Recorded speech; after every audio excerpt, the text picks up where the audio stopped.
Assalamualaikum warahmatullahi wabarakatuh. Perkenalkan, kami dari kelompok 5 yang beranggota saya sendiri, Reyniska Dewi, yang kedua Rahmi, dan ketiga Rahmawati. Kami di sini akan mempresentasikan hasil diskusi kami, yaitu tentang materi dan perubahannya. Sebelumnya, tentu kalian sudah mendengar apa itu materi. Pernah kalian melihat mobil rongsokan yang lama-kelamaan akan berkarat? Hal ini merupakan perubahan materi. Nah, untuk lebih lanjut mengetahui tentang materi, mohon disimak baik-baik ya videonya. Yang pertama itu pengertian materi. Yang kedua, wujud materi. Yang ketiga, sifat materi. Yang keempat, perubahan materi. Pengertian materi. Materi adalah segala sesuatu yang mempunyai massa dan menempati ruang. Segala benda di alam semesta, termasuk tubuh makhluk hidup, merupakan materi. Contoh benda-benda di sekitar yang termasuk materi yaitu air, buku, kursi, dan lain-lain. Mengapa benda-benda tersebut bisa disebut materi? Karena benda-benda tersebut memiliki massa dan volume. Semua benda yang kita temui tersusun oleh materi. Makin besar massa suatu benda, maka makin banyak materinya dan sebaliknya. Bisa dilanjut? Selanjutnya yaitu wujud materi.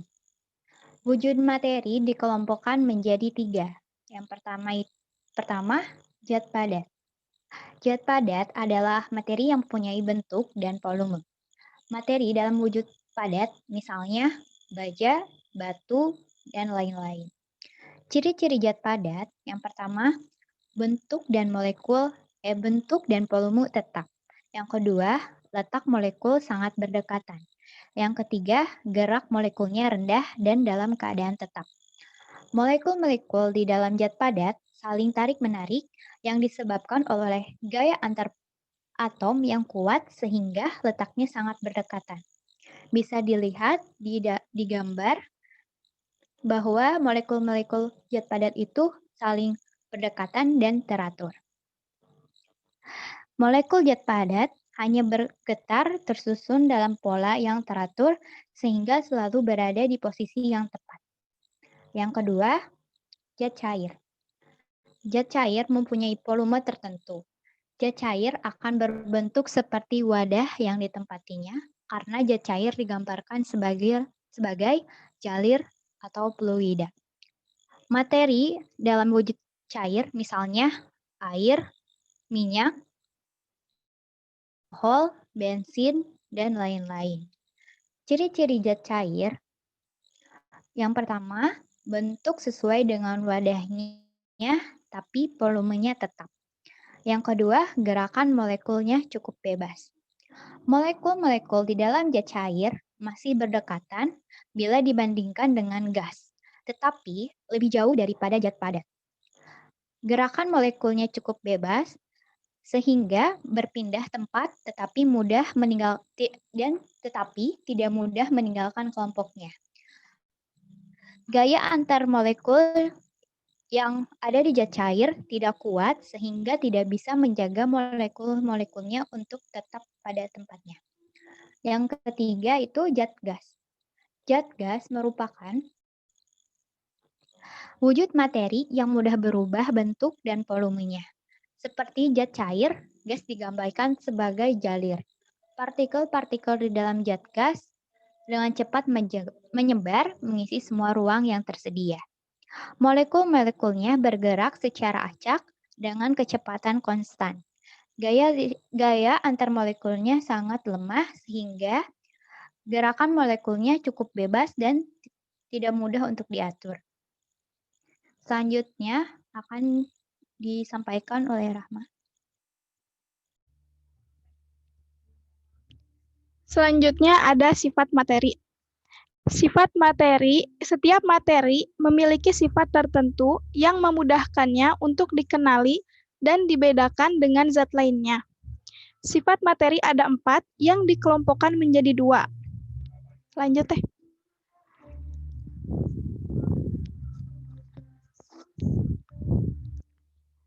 Kelompok yang pertama ada sifat yang berdasarkan perubahannya. Yang ke-1 ada sifat fisika. Sifat fisika adalah sifat yang berhubungan dengan perubahan fisis materi itu sendiri, seperti warna, titik leleh, titik didih, kekerasan, dan daya hantar. Sifat ini tidak berhubungan dengan pembentukan zat baru dan dapat dilihat dengan kasat mata pada perubahan fisiknya. Yang kedua ada sifat kimia. Sifat kimia adalah sifat yang menunjukkan kemampuan suatu zat untuk melakukan reaksi kimia atau sifat yang menyatakan interaksi antar zat, seperti mudah tidaknya suatu zat itu terbakar dan mudah atau tidaknya suatu zat itu bereaktif dan perkaratan. Sifat ini relatif membentuk zat baru dan bersifat kekal dalam artian tidak dapat kembali ke bentuk semula. Kelompok yang kedua ada sifat materi berdasarkan jumlah materinya. Yang ke-1 ada sifat ekstensif, adalah sifat materi yang tergantung pada jumlah atau ukuran materi, seperti volume, massa, ukuran, panjang, dan berat. Yang kedua ada sifat intensif. Sifat intensif adalah sifat materi yang tidak tergantung pada jumlah maupun ukuran materi atau zat. Contohnya seperti temperatur, warna, bau, dan rasa. Selanjutnya, perubahan materi yang akan disampaikan oleh Teh Rahmi.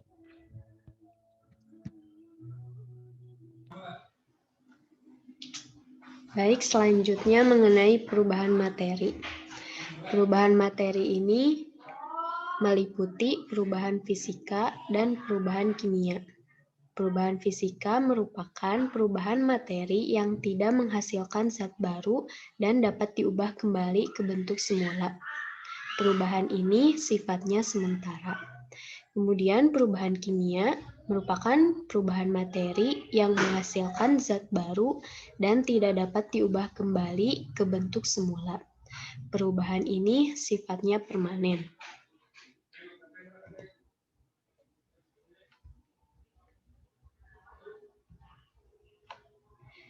Kemudian ada 6 faktor yang menyebabkan perubahan materi. Yang pertama, pembakaran merupakan proses perubahan sifat materi yang tidak dapat kembali ke bentuk semula. Yang kedua, perkaratan merupakan proses perubahan sifat materi yang disebabkan oleh faktor udara atau air dan akan mengakibatkan perubahan warna.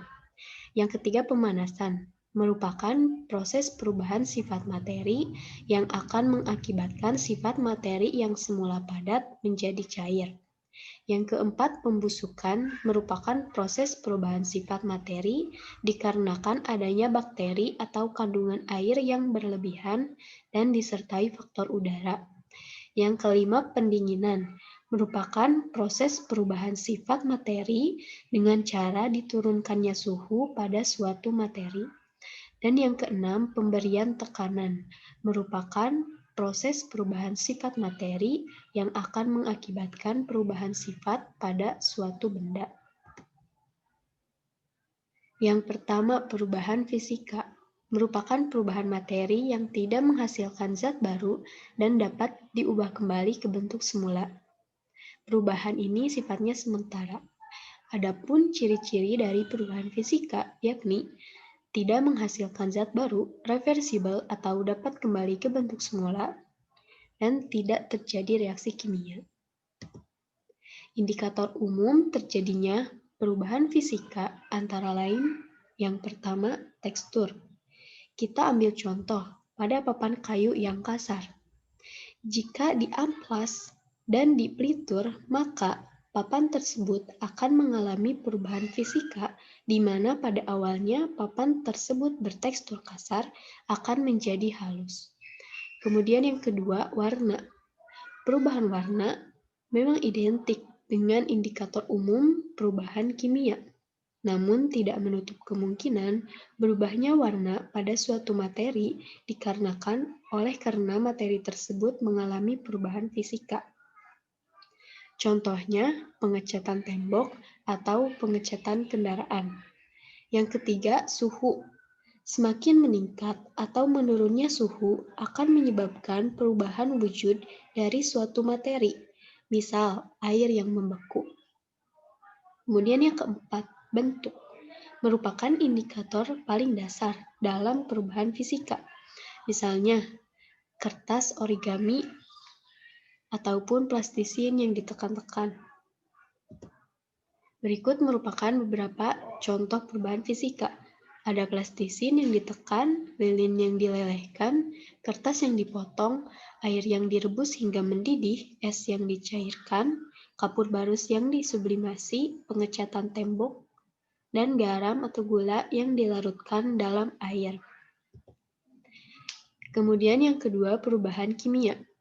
Merupakan perubahan materi yang menghasilkan zat baru dan tidak dapat diubah kembali ke bentuk semula dan bersifat permanen. Adapun ciri-cirinya merupakan kebalikan dari perubahan fisika, yakni menghasilkan zat baru, irreversible atau tidak dapat kembali ke bentuk semula dan terjadi reaksi kimia. Adapun indikator umum terjadinya perubahan kimia antara lain yang pertama, perubahan warna. Contohnya, jika sendok logam ditempatkan di atas nyala api, maka akan terbentuk warna hitam yang mengandung karbon atau arang. Kemudian yang kedua, perubahan suhu. Merupakan reaksi kimia yang terjadi karena adanya perubahan energi yang menyertai reaksi kimia.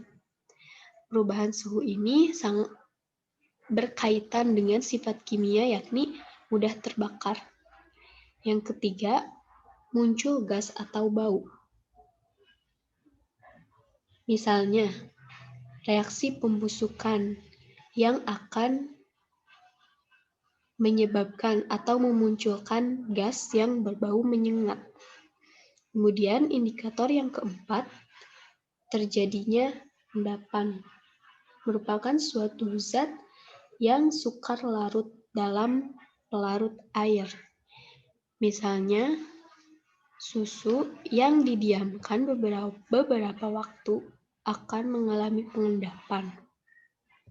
Dan berikut terdapat beberapa contoh perubahan kimia, antara lain besi berkarat, proses fotosintesis, kayu yang dibakar, roti basi, daging yang dipanggang, susu yang mengalami pengendapan, tahu atau tempe, dan buah yang membusuk.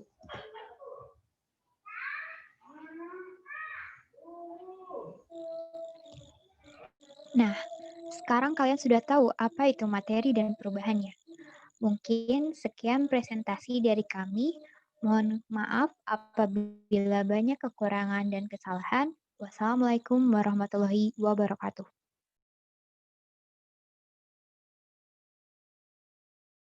Udah ya?